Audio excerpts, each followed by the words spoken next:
for real specific it at constant pressure for a real gas जे obey करतंय P V square is equal R T आणि हे option आहे. तुम्ही year mention करा 25 जेई मेन किंवा हे लिहिलं तर चालेल स्पेसिफिक जास्त लिहायचं नाही म्हणून specific heat at constant pressure म्हणजे सीपी फाइंड करायचंय. We have to find out CP.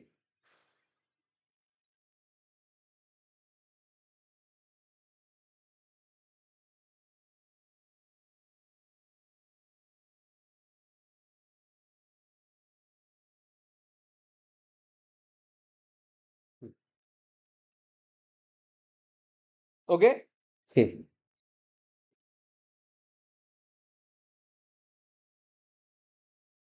कोण सांगणार? तर ज्यावेळी आपण कॉन्स्टंट प्रेशरला हीट देतोय त्यावेळी काय होतंय internal energy as well as work done so होतंय. Is it right? there's a delta Q as at constant pressure काय असतोय delta Q at constant volume plus work असत. बरोबर? Is it right? आता डेल्टा क्यू किती असतं N C P D delta Q V किती असतं एन सीपी सीपी नाही सीव्ही.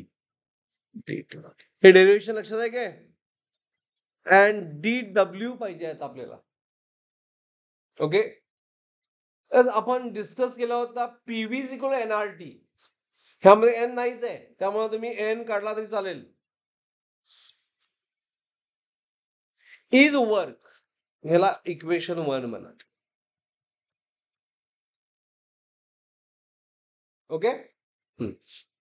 आता आपल्याला रिअल गॅसचं काय दिलंय हे झालं काय दिलंय P V square is equal to what R P V square R T. बरोबर. ओके. असं डिफरन्शिएटिंग पी व्ही स्क्वेअरचं डिफरन्शिएशन काय व्ही स्क्वेअरचं डिफरन्शिएशन डेरिव्हेटिव्ह काय येणार 2v square V into what D V R dt. Is it clear? ही स्टेप का आली? ह्या स्टेप मध्ये आपण व्ही स्क्वेअरची डेरिव्हेटिव्ह फाइंड केली पॉवरनं मल्टिप्लाय करतोय. बट आता पी इंटू डीव्ही आपल्याला पाहिजे. पी इंटू डीव्ही काय येणार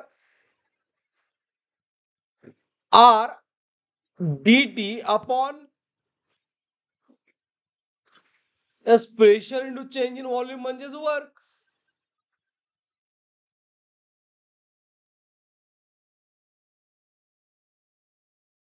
अंडरस्टूड? आणि त्यामुळे from 1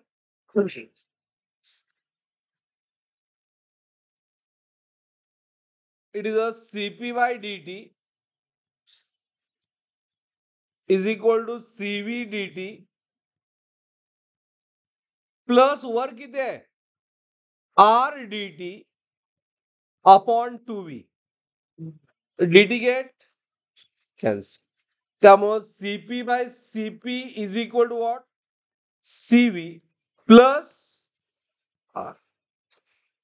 CP plus CV is equal plus R upon option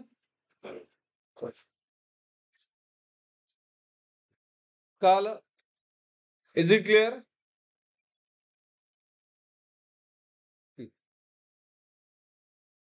okay.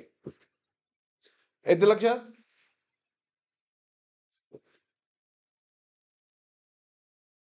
हं.